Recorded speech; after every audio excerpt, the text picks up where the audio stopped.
Thank you, Sven, and for the invitation, and thanks, Hatice, Dieter, and all the other organizers for this really wonderful two-day conference. The topic of which epistemic autonomy and authority in Kant is, of course, close to one that's dear to all of us and close to one that's dear to my heart, in particular the question of testimony. When I first wrote on the topic in my 2006 paper, Kant on Testimony, for the British Journal, while I was doing my PhD, there was literally nothing published in terms of a sustained scholarly discussion of Kant's views on social epistemology. So I've returned to the topic on and off over the years, never really over a long period of time, but it was really the wonderful talks of the last day and a half that drove home to me the point that there's really so much work going on in the vicinity that it's quite daunting to be giving a talk on the second day when there's all this material one has just heard of in the day yesterday that I would have liked to work into the presentation. So that's just the paradox of having too many interesting ideas floating around. But here's what I want to do today. I want to look at in some detail at one type of testimonial interaction that could be described as the communication between experts and laypersons. That is, as one that is characterized by deep but contingent epistemic asymmetry. Peter Baumann yesterday wondered whether perhaps the question of whether to submit to experts is missing in Kant's own discussion, and basically I want to argue it's not. I want to make the point that there's enough discussion that we can derive a kind of position that Kant has on this issue of how experts and laypersons should interact. More specifically, I want to look at a certain testimonial dynamic that arises when communication between experts and laypersons goes wrong.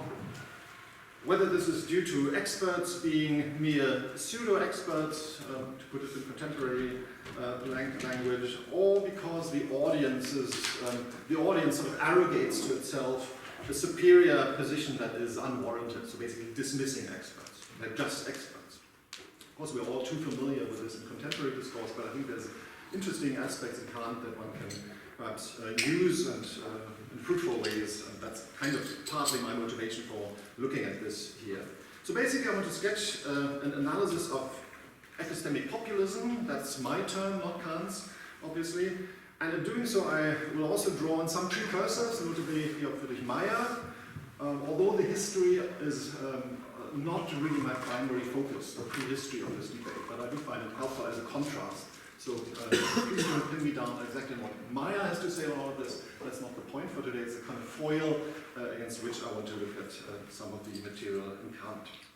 So this much by way of preview. Let me now do some of the historical scene setting, as it were. By now, it's, I think, no longer breaking news that the question of incoming testimony and how to manage it is a question that has been addressed throughout the history of philosophy, notably in discussions of the art of thinking. Sometimes, as in the Port Royal logic, it takes the form of general advice to take, quote, all the accompanying circumstances, internal or external, into account. Sometimes it results in detailed lists of potential testimonial interactions one might encounter, so there's a lot in sort of historical material that one could potentially synthesize. Again, that's not the goal for today. In the Enlightenment, this takes on a special character with a shift towards matters of civic life and worldly affairs, so the whole complexity of the issue of testimony becomes more evident, or even more evident. This includes the realization that there will always be a gap, as it were, between the hermeneutical probability of a statement, the probabilitas hermeneutica, that is our getting to the intended meaning of the statement, and its historical probability. So the question whether it represents a fact. There's just this gap opening up. You can't just assume that by getting the interpretation right, you will also get to the truth of things. And even a truthful report, of course, can turn out to be not true. People make honest mistakes, and this acknowledgement is really sort of kicking in stronger and stronger over the period of what we describe as the Enlightenment. In civic life, as Christian Thomasius puts it, matters simply can't be carried further, so testimonial knowledge must often, quote, count as much as knowledge of an indisputable truth. So So there we have a kind of latent acknowledgement of testimony as a source of knowledge. Now moving a little closer to Kant, I want to briefly look at what Meyer has to say, in particular what he has to say about the qualities that a witness or an interlocutor, someone who presents us with a piece of testimony, needs to exhibit. And of course here it's worth keeping in mind that Meyer's Auszug aus der Vernunftlehre, the excerpt from the Doctrine of Reason, was to form the basis of many of Kant's lectures on logic. So Meyer distinguishes between two important necessary conditions which need to be in place for the testifier to be considered authoritative. First, the testifier must possess competence, Tüchtigkeit, that is, sufficient powers not only to obtain a correct cognition, but also to designate it in a correct way. And second, the testifier must be sincere, that is, must exhibit, quote, the inclination of his will to designate his experience as he holds them to be true. He must be thinking he must be saying what he's thinking or what he believes. Neither of these are sufficient for justifiably believing a witness, although Meyer declares that, quote, the testimonies of a competent and sincere witness cannot be false. That's clearly an overstatement, clearly overshoots the mark, since we shouldn't build the truth of a particular testimony into our notion of competence and sincerity. And in this Doctrine of Reason, not the excerpt from the Doctrine of Reason, but the fuller version, as it were, he also recognizes that it would take a more extensive study to determine, quote, from which characteristics one could infer with probability the sincerity of a witness or cast doubt on it. So this is basically the backdrop against which Kant then develops his own account. And I will now basically present you with bits and pieces from the 2006 paper, but also from other material that in the meantime I've worked through and related to this. I'll try to keep it short because some of this has already been discussed in other talks, Peter's talk and others as well. Kant draws on Meyer and concurs, of course, that the credibility of a witness and of a given testimony depends on the moral and physical constitution of the witness. Accepting testimony is a case-by-case affair. It requires the capacity to accord each statement the approval, Beifall, that it deserves, he says. He specifically does not require conclusive evidence of a testifier's truthfulness or expertise. So indeed, as far as holding to be true, für Wahrheiten, on the basis of testimony is concerned, he regards it as, quote, neither in degree nor in kind in any way to be distinguished from knowledge based on one's own experience. That too we've heard sort of rehearsed over the last few days in various talks, of course. So as a result, we can accept, quote, we can accept with as much certainty and empirical truth on the basis of another's testimony as if we had arrived at it through facts of our own experience. Indeed, elsewhere he says, quote, we can often believe the testimony of others more than we can believe our own experience. And these are all quotes that shouldn't be used, as it were, and I just thought I'd bundle them up and to have a kind of deep sense of the acknowledgement of testimony as a source of knowledge. What I want to focus on now is that Kant's defense of testimony leads him to endorse a principle for how to handle testimony, how to manage incoming testimony, namely a presumptive principle, which I won't read out in full here, that all else being equal, everyone is presumed sincere and truthful until the opposite is proved. And of course there are lots of footnotes and questions one could ask: exactly what conditions, what are the categories paribus conditions here that need to be kept in mind, and when does this attribution of sincerity and truthfulness and competence fail? But I'll leave that to one side as well. You see there, in any case, from the Gomberg logic, everyone is presumed good until the opposite is proved, so we should assume that someone is sincere and upright and standing up for the truth in their interaction with us. More than others writing in this tradition that I have sketched here in this extremely compressed way with Thomasius and Meyer and others that one could look at, in Kant there is this deep acknowledgement, which I think provides the foundation also of his endorsement of testimonial knowledge, a deep acknowledgement of our mutual social and epistemic interdependence. So here's a quote from the Bauch logic that I will read out in full because I think it really communicates and conveys the sentiment very well. Kant writes, we do not only have a propensity to participate in society, but also to communicate. Man only learns something so as to be able to communicate it to others. He does not trust his own judgment unless he has told it to others. Everything is unimportant to us if we cannot communicate it to others. The inclination towards sociality and communicating his judgment to others is so natural to man that he cannot move himself to give up on it without gradually growing grumpy and depressed. So I was a little liberal with the translation to get the alliteration here, but it's in there, you can check it. So Kant is not making a merely descriptive point here about human nature. Rather, the ability to communicate our thoughts is a precondition of the significance of our thoughts. And actual communication, in concreto, as it were, is what renders these thoughts and judgments important to us. In the critique, this point is largely stripped of its empirical side, resulting in the well-known formal characterization of communicability as the touchstone of truth that we've already talked about in this conference at various points. And like Alix yesterday emphasized, I would also insist that the communicability as a touchstone only makes sense against the existence of an actual practice of communication. So Kant is not merely making a point about the propositional nature of our beliefs, which have to be of a certain formal characteristic in order to lend themselves to communication or communicability in principle. But Kant ascribes to communication an epistemic role as a way of getting to the truth. What gives value to communicability as a touchstone of truth then is not just the matter of the propositional form, of the opinions, beliefs, convictions, and other kinds of doxastic attitudes, we might say, that propositional attitudes that we take, but it depends crucially on actual communication and the conditions under which such actual communication unfolds.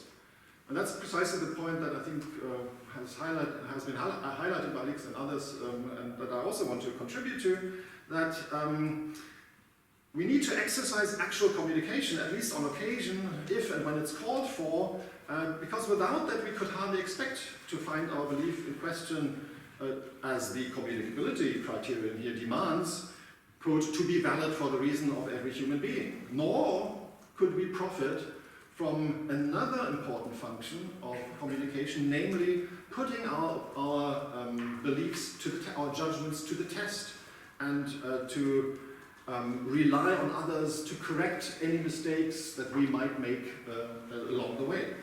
Because that too is a core function of the testimony of others, to serve as a corrective to our own mistakes. As he puts it in the Bauch logic, man always wishes to test his judgment on others. Other people's judgments are to be regarded as controllers of our own judgment. And I think that is a really important recognition or point that needs to be spelled out in more detail.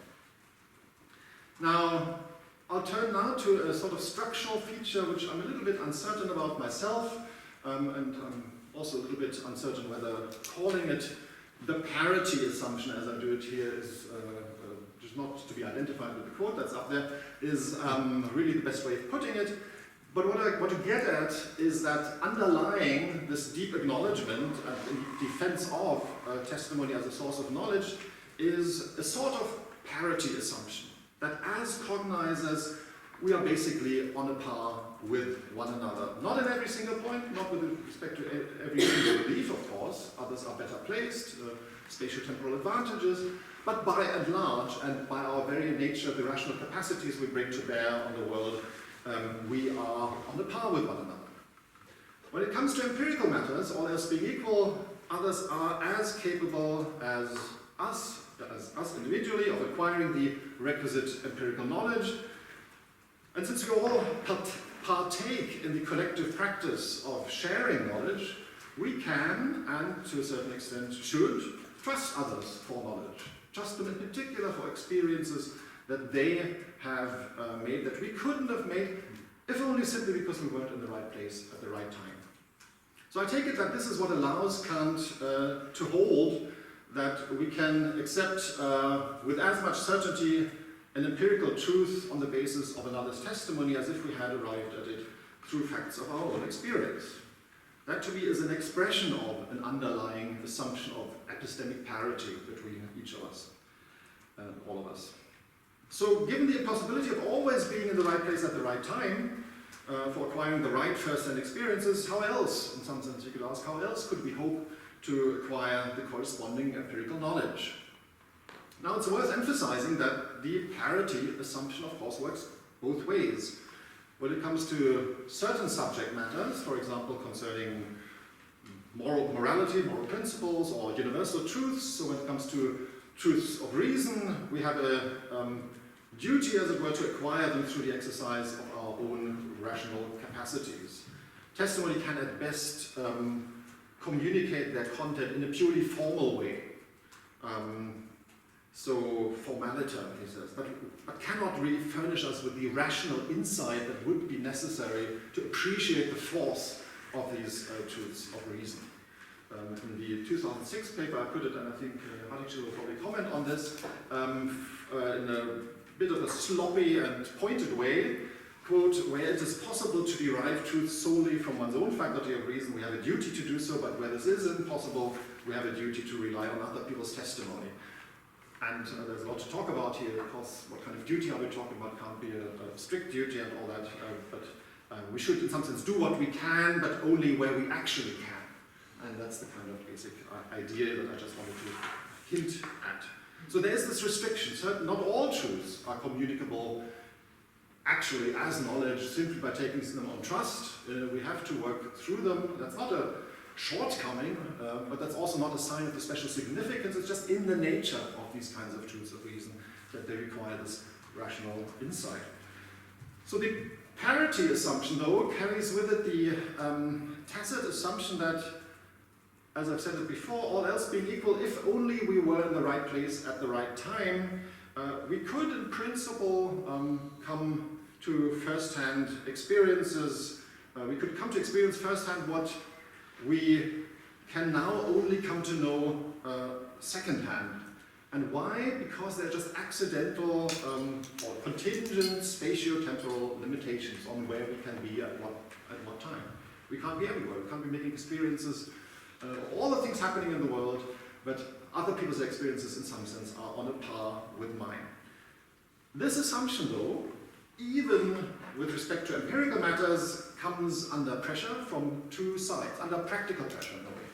First, because epistemic position, or our state of being epistemically positioned in a certain way, is not just a matter of spatio-temporal location, but it's also in some sense path-dependent. Some of us have more background knowledge than others. Some things require more expertise than others to really make the right observations.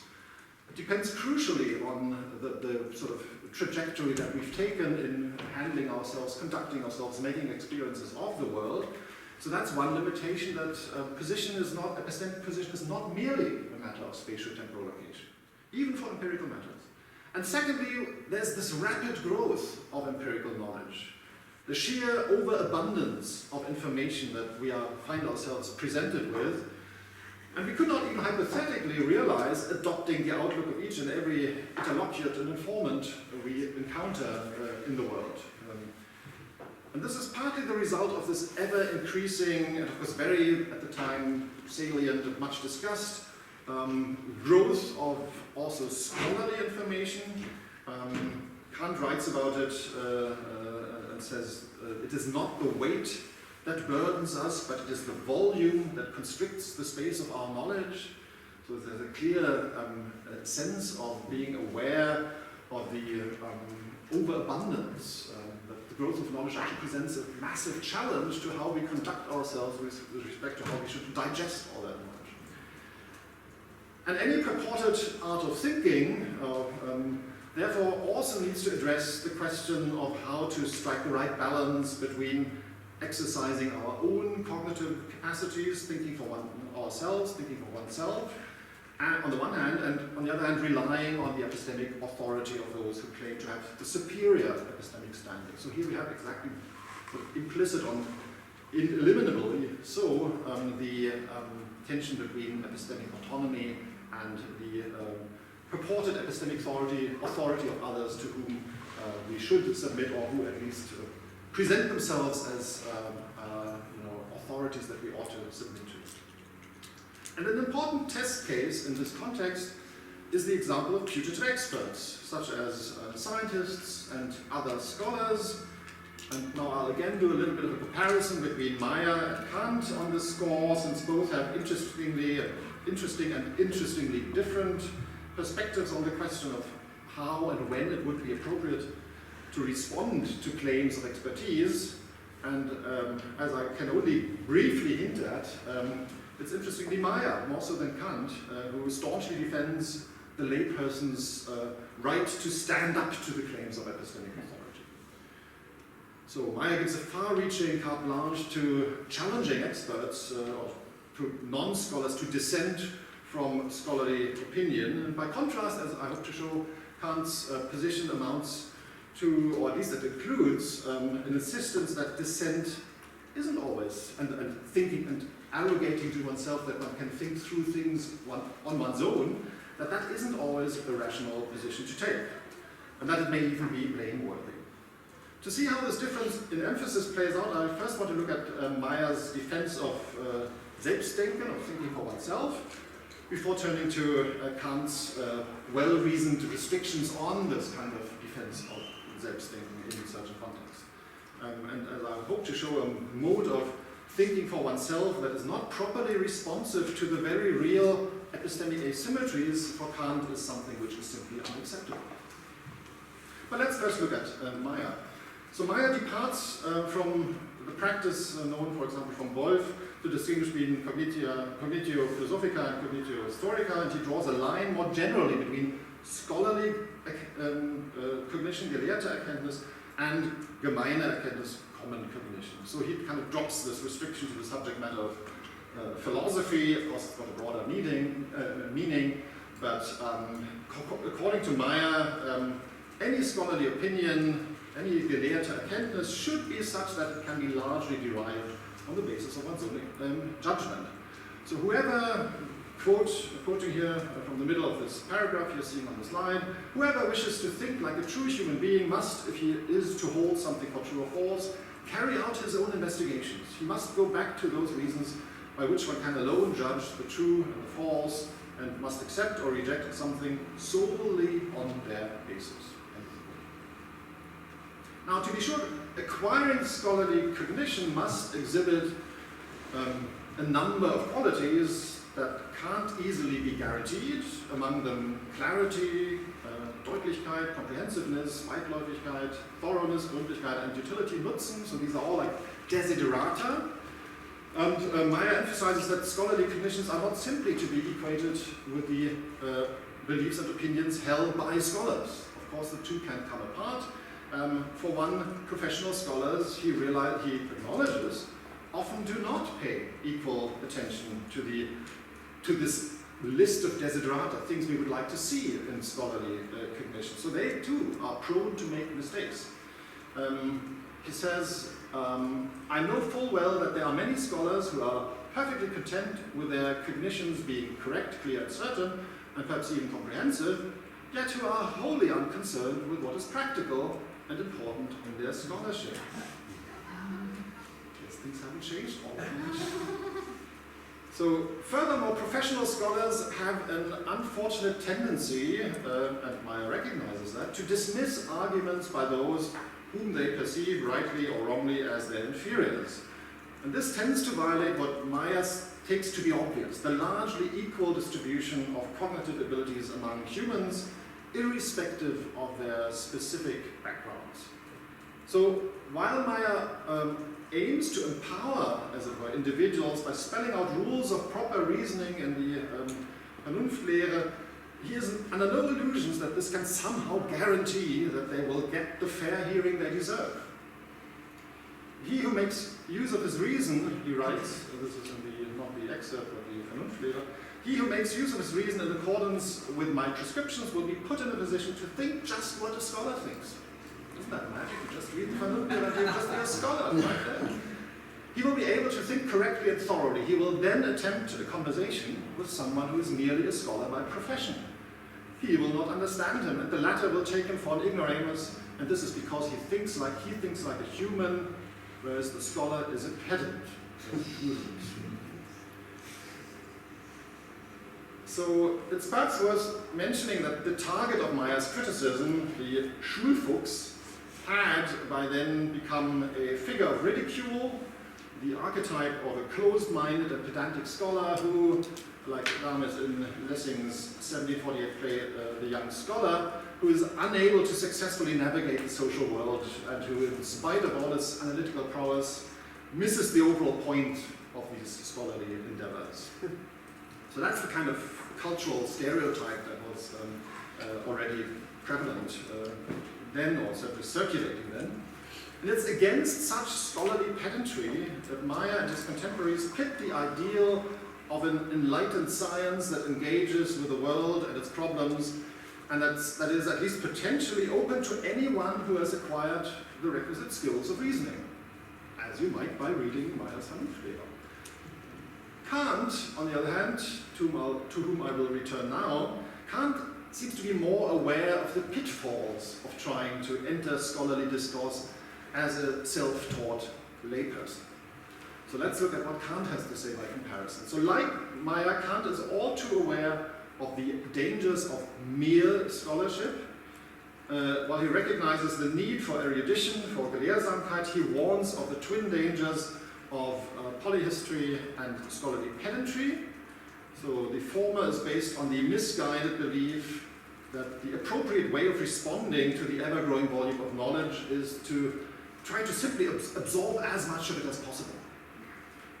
So that's one way one can get things wrong. Another way to get things wrong is by being a pedant, engaging in pedantry, which he takes to be a sign of someone's getting carried away with technicalities, formalien, as opposed to what is useful. What's needed instead is a way of managing our beliefs that is not overwhelmed by the very real growth of knowledge and does not fail to see, as it were, the forest for the trees. That is a general spirit, he puts it, that aims at human knowledge en gros, not merely en détail, such that it allows us to cope with the wealth of potential knowledge without diminishing any of its content, he says.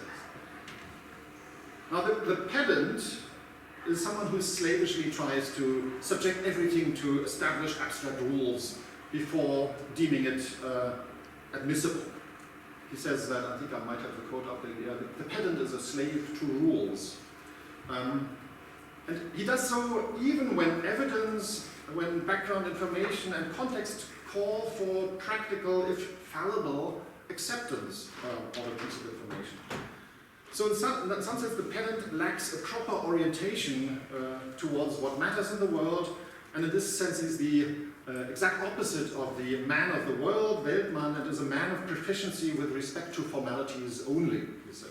Not in accordance, he says, with its essence and purposes, that is opposed to what it's used for. Now, the pedant's concern, from his point of view, may be entirely genuine. Yet his focus on useless exactitude in formalities, another quote, this focus tends to miss the point and no longer reflects the otherwise legitimate demand for Gründlichkeit, for thoroughness. Now at the same time, whereas for Meyer, the figure of the pedant, of the learned pedant, borders on the ridiculous, Kant is in some sense more forgiving, because he insists that, quote, at least one can learn something from him. So at least they might be getting it wrong and overshooting the mark, but that's not a reason to not acknowledge or respect in some sense what they are doing. Even if the pedant tends to lack good judgment as far as the relevance and utility of his endeavors is concerned, and as Meyer notes, also falls short of being a good communicator. Remember, he said a good a witness should, or an informant should also be able to express himself or herself appropriately. At the very least, we can assume on the pedant's part a sincere, if misguided, commitment to the pursuit of truth. So that's something not to be ridiculed and dismissed, even if in actual practice pedantry is missing the mark or overshooting the mark in some way. So that's something that Kant, one could say, can tolerate or has more patience for than Meyer. What Kant really reserves his scorn for is, quote, a spruced up shallowness, geputzte Seichtigkeit. It's a nice phrase. You can use that in casual conversation.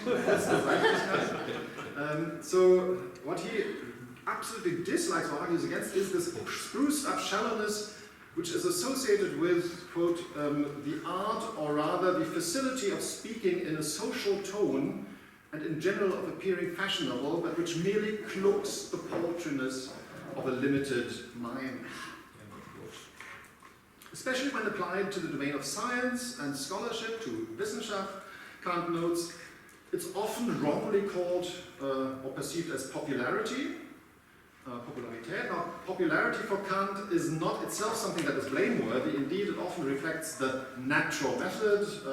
He says that is a method that is rule-guided without making those rules explicit or reflecting explicitly on the nature of these rules.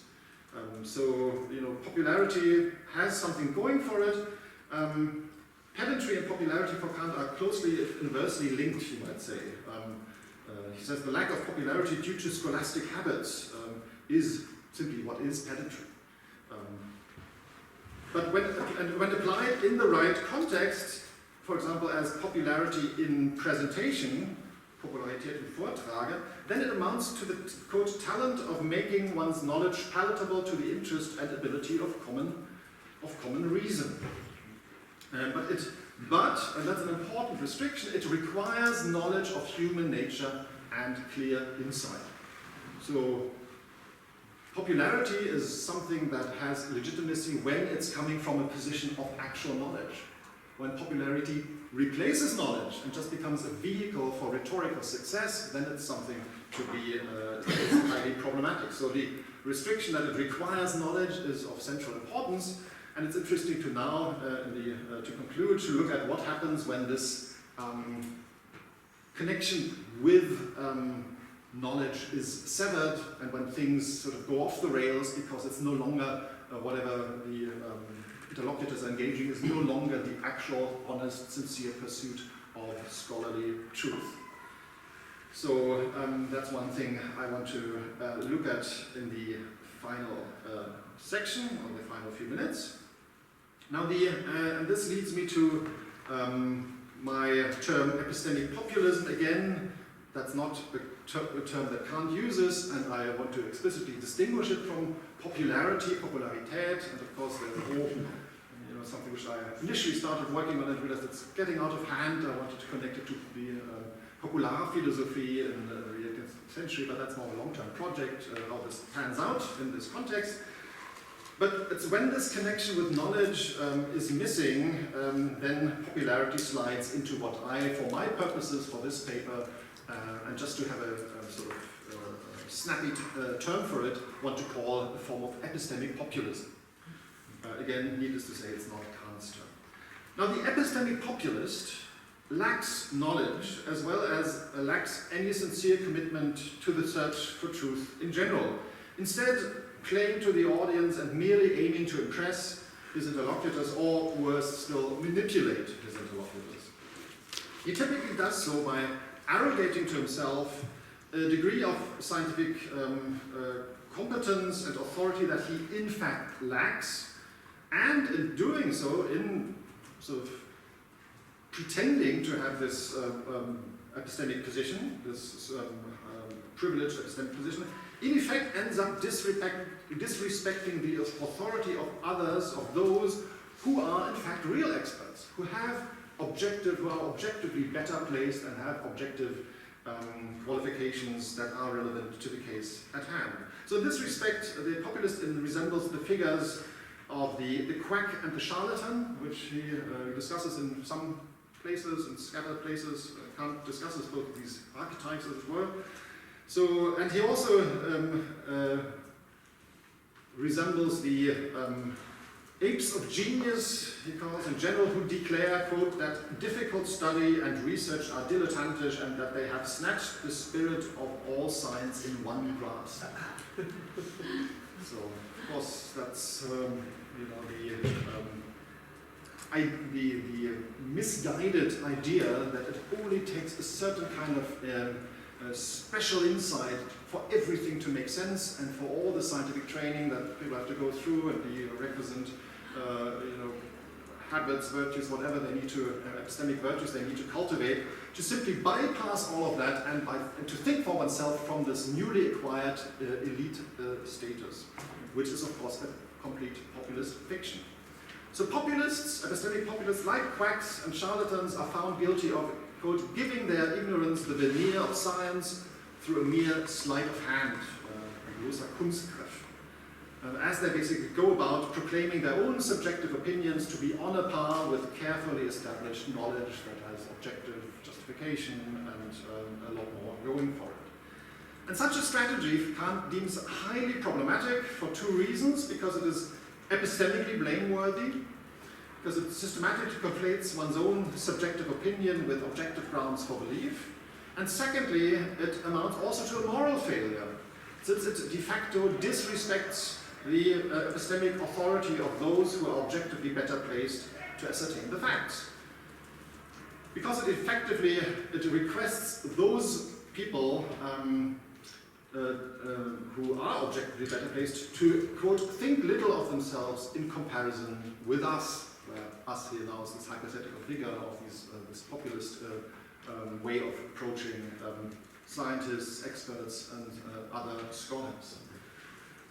Now, interestingly, and this adds another wrinkle to the comparison with Meyer, Kant thinks that blame does not lie solely with the populist, the person passing himself or herself off as someone objectively well placed to demand or to arrogate, someone who arrogates epistemic authority to him or herself. Quite often, Kant realizes the audience is in on it. The audience is complicit with quacks and charlatans, and therefore shares in the blame.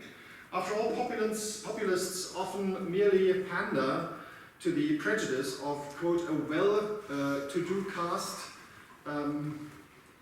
if they do not actually claim superiority, at the very least claim equality in their insights with those who must exert effort on the thorny path of learning. It's just a way of flattering the audience, you might say, to give them a privileged route to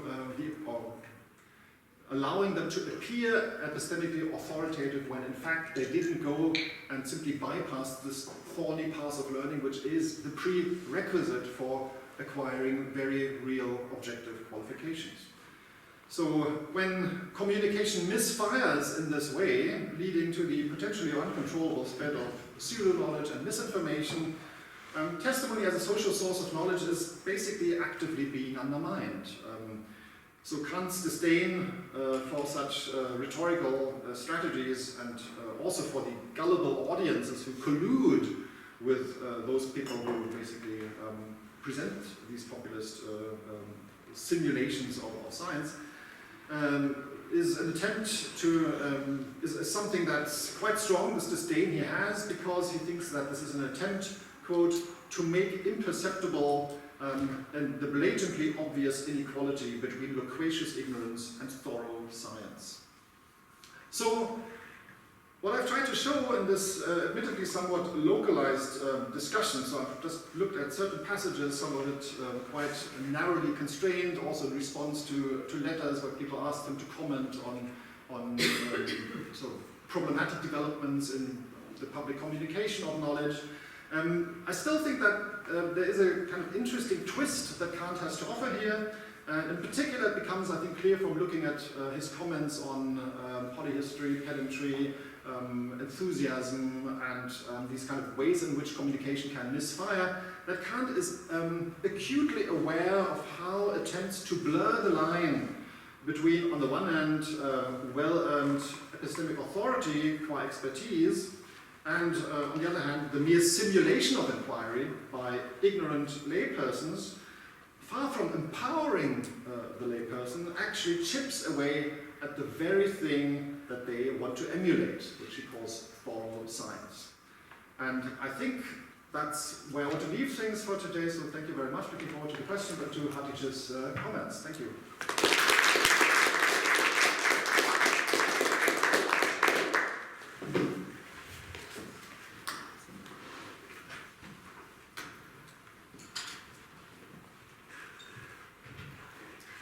Thank you, Axel.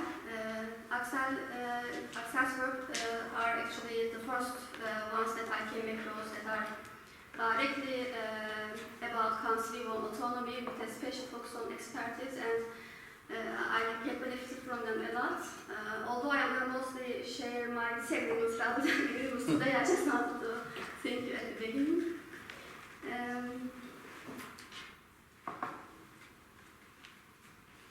Axel, in his paper, in the first half of this work, starts with Kant's general view of expertise, Kant's general view of testimony, and then in the second half he switches Kant's view on expertise. And in the first part, he discusses in detail how Kant actually equates testimony of others with person's own knowledge, the principles of acuity, willkeit, and the importance of communicability in Kant's account of testimony.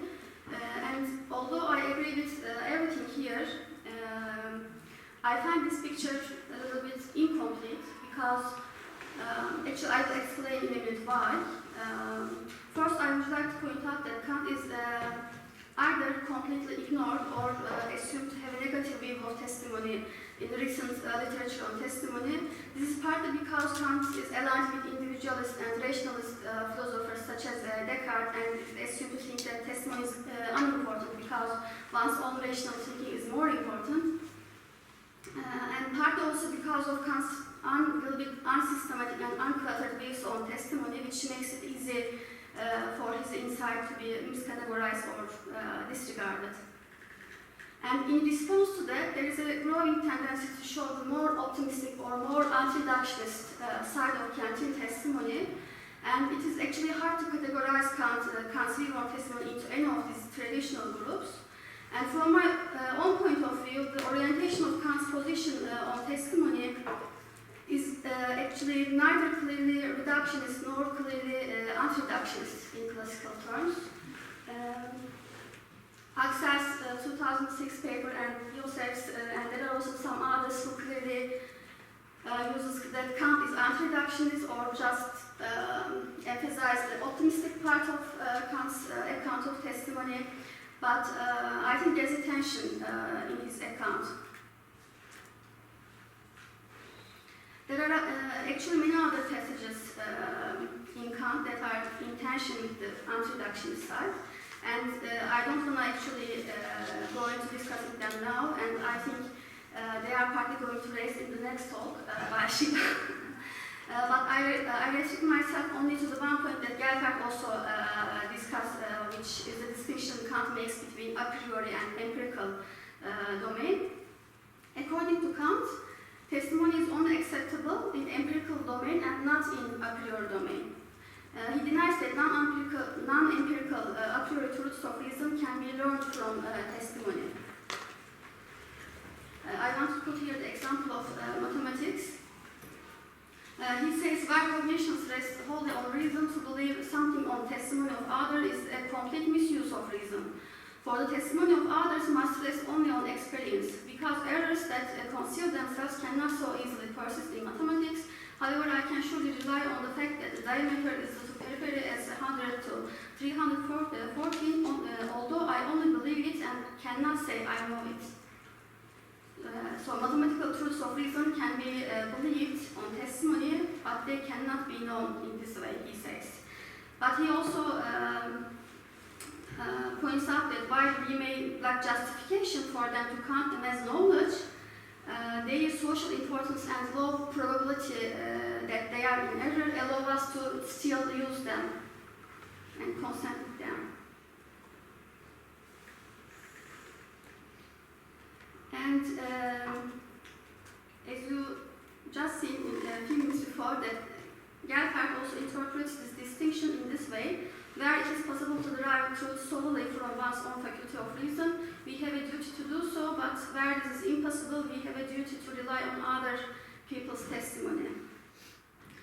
And I find this interpretation of empirical a priori distinction a little bit problematic, because if we have a duty to derive truth solely from our own cognitive faculties, wherever it is possible, and we rely on testimony only in impossible cases, then the objections that are raised against Kant about not listening experts may have its ground here actually, at least in the a priori domain.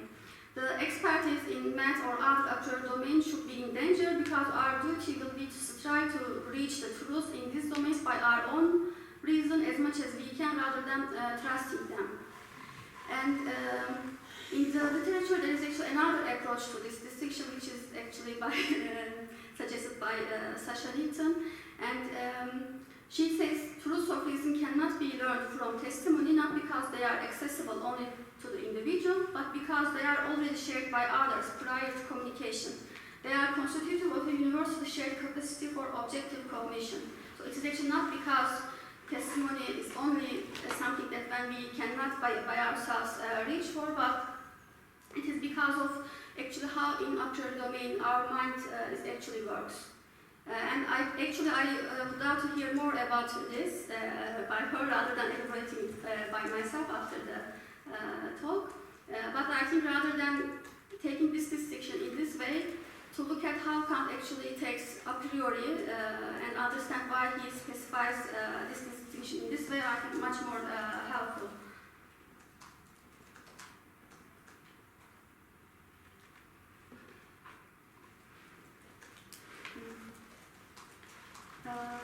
And my other point is actually Kant's direct view on experts. Gelfert emphasized that it is actually Maya, not Kant, who turns out to be a staunch defender of the layperson's intellectual autonomy against claims to epistemic authority. By contrast, Kant's position amounts, or at least includes, an insistence that dissent cannot always be rationally justified and may even be blameworthy. And I think Gelfert's comparison between Maya and Kant in general is very helpful, because sometimes it is hard to understand just from Kant's lectures on logic whether the ideas originally belongs to Maya and Kant just adapt them or revise them. So recognizing Maya's own ideas based on his own work may be helpful also to solve further dichotomies Kant may have in his lectures on logic. Especially on this point that Gelfert pays attention here, I think it's really significant to realize to what extent Kant actually shares or disagrees with Maya, because it is exactly this point that Kant is also attacked by many contemporary criticism regarding his motto of enlightenment. As he says there, have the courage to use your own understanding without another's guidance. If I have a book that thinks for me, a pastor who acts as my conscience, etc., then I have no need to exert myself, I have no need to think. So based on this passage, Kant is blamed to promote distrust to experts. However, Gelfert rightly indicates that Kant actually makes well-reasoned restrictions on when dissent from expert is rationally permissible, and explains Kant's position regarding when experts are pedantic or populistic. As Gelfert presents Kant's criticism of expertise in those cases in detail, he also maintains that the audience is also blameworthy for listening to those kind of experts, populist or pedantic ones. I want to also add another passage to this, which I think complement each other. In the conflict of faculties, Kant criticized laymen for placing all responsibility on experts and having unrealistic expectations of them. He says, if I have so he speaks like a layman here. If I have broken the law, how can I still win my case? And even if I have used and abused my physical powers, as I have pleased, how can I stay healthy and live a long time. Surely this is why you have studied, so that you will know more than someone like ourselves, you can call us laymen, who can claim nothing more than sound understanding. And then he finishes speaking like a layman and says that, but now the people are approaching these scholars as if they were soothsayers and magicians with knowledge of supernatural things, for if an ignorant man expects something from a scholar, he readily forms an exaggerated notion of him. So this passage may also help us to see why Kant makes such an encouragement in this famous Enlightenment passage. So I think the purpose of Kant's motto of enlightenment is not to encourage people not to listen other than themselves, but rather as a kind of warning against adopting something solely on someone else's word, or being passively and blindly guided by others without using own judgment. So this is just as a complementary part of what Gelfert provided at the end of his talk. And I want to also leave you with this quotation of Kant. It's also from the Conflict of Faculties, because it is really hard to find a direct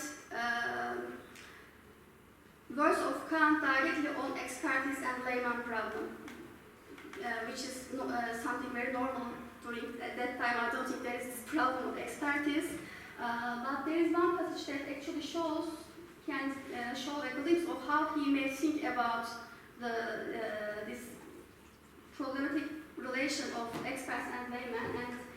And he says there, when he talks about Bible, it is authenticity as an object of historical belief, not moral belief, since that could also be drawn from philosophy, can be better established by the effects its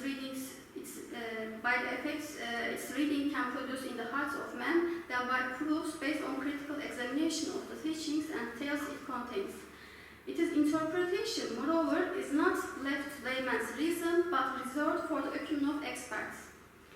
So I don't think this can be sayings of someone who thinks that laymen shouldn't follow experts' opinion and just think for themselves in a very literal and contemporary understanding, if we can say. So that's actually all I wanted to say about Axel's paper. Thank you.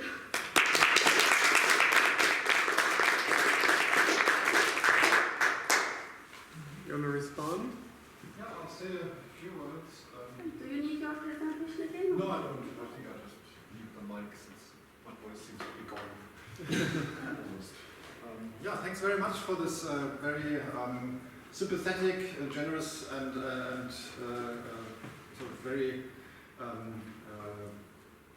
specific feedback. We talked about it a little bit beforehand on Zoom a few days ago, so that was very helpful. Thanks also for drawing my attention to the conflict of the faculties and other passages which I think are going to prove incredibly useful for my project. I mean, as I've described, one of the challenges is piecing things together in an intellectually honest way that isn't guided by some conclusion that one wants to reach. That's always the tricky part, and I know how one should not read too much into reflection here or some comment there. I try to do due diligence and sort of rely on something where he departs from my thinking, or he's probably departing for a reason. He's not just commenting or brainstorming there, and so that's why it's very helpful to have that you pointed me to some passages that are going to be very relevant. I'll have to look at some of this, and I'll say something about the last bit in a moment. But thanks also for the comment on that this account of the distinction between empirical truths and truths of reason really needs more spelling out. I also found Sasha's paper extremely useful for a fuller picture of what makes truths of reason special, in the sense that they are in principle available to us through our shared rational capacities. So they are, in some sense, already shared, and therefore we can come to know and appreciate them only through our own sort of rational insight. But when I said that we have a duty to find out, because we can in this case find out, That, as I said in my presentation, is a somewhat sloppy way, or was a sloppy way of me, or my 2006 version of me putting it, because it's left open what kind of duty this is and how this is to be traded off against other kinds of duties. I wouldn't go so far. I probably wouldn't write that sentence again in this way today. Still, I think it's an interesting test case, the truths of reason bit. So we can learn from them, in some sense, purely historically or formally by someone else's testimony, and that would be somewhat similar to, I can't really come up with a good comparison in the empirical realm, but it would be like claiming that one relies, or similar to claiming that one adopts testimony when one is being told something that one already experienced firsthand. It seems completely superfluous. It's not adding anything, and so the parity in principle here also adds nothing, because we don't stand to learn anything. There is no spatio-temporal positional disadvantage that needs to be overcome. It is something that, in virtue of the rational capacities that we, each of us, need to individually exercise, but that are not somehow our individual property, that makes these kinds of classes special. As a little footnote for my own further research, I think it'll be interesting to look at where there is room for example, in moral case, testimony, for example, in the sense that it can, of course, be a part of instruction or of guidance or of helping someone work things out, as we do this also in mathematical truths. So that's an interesting point that I don't have a good answer to yet, but hope to get to at a later stage. The second point I wanted to comment on is the bit you quoted at the very end about when he talks about the Bible, that it should not be left to layman's reason but reserved for the acumen of experts. And it's true that Kant here grants experts a special kind of hermeneutical authority and combines it with what looks like a way of discouraging laypersons to engage in critical examination. He says it's best actually not to engage in critical examination there. But I think it's also important to recognize that this particular passage is seems to be a very special case. Namely, in some sense, it occurs in a passage where the attempt is to safeguard the possibility of a statutory religion that aims at sort of external obedience. And now it just happens to be the case that in Christianity and in the Bible this is undergirded by seemingly factual stories of events and seemingly historical occurrences. He does call them fables, though, so there's a kind of a clear distancing going on. But what makes the case of religion special is that it's not the historical truth, or for Kant at least, it's not the historical truth of the biblical narratives and stories that's at stake. And that's also not what sustains, he thinks, the Christian religion, as I understand this passage. Rather, it's religion sustained by the effects over centuries that on the hearts and minds and the morality of whole nations and populations as the result of these retellings of these stories in spite of their factual inaccuracies. So it's a very weird way in which he goes about justifying it, because he clearly says that these stories really have, but other than that they have been transmitted and have had this effect on people, they don't really have much going for them. He's quite, on rereading it, I was quite struck how explicit he is in this criticism. So you need biblical experts, in some sense I take it to ensure the hermeneutical accuracy of these retellings, but that does not render these tales, or even the experts' interpretations, any more accurate or any more factual. So on the factual status, he immediately goes on in this passage afterwards to say that, there's this in the Bible, this overuse of a worrying obsession with numbers, bedenkliche Zahlenkabbale, he says, which should diminish our faith in the historical accuracy once we start calling it into question, which we better not do, because then we lose all this moral effect on the hearts and minds of people. And he ends that part in the conflict of faculties also with a statement that, quote, it is superstition to hold that historical belief is a duty and essential to salvation. So it's actually a very different case, because it's not one about communicating empirical knowledge or historical events. So I think it's a really interesting case, because it's It's complementary, it's a really different ballpark. There is the hermeneutical authority of biblical experts, which he does defend, but as a very special case, which is really bound up with this very roundabout way of justifying the Christian tradition. And so it's not quite the same case as the one of relying, for example, on scientific experts to whom we have to sort of submit for knowledge of empirical relationships, of scientific laws, and so forth. But I think it will make a really interesting contrast case, so thanks again for bringing that up.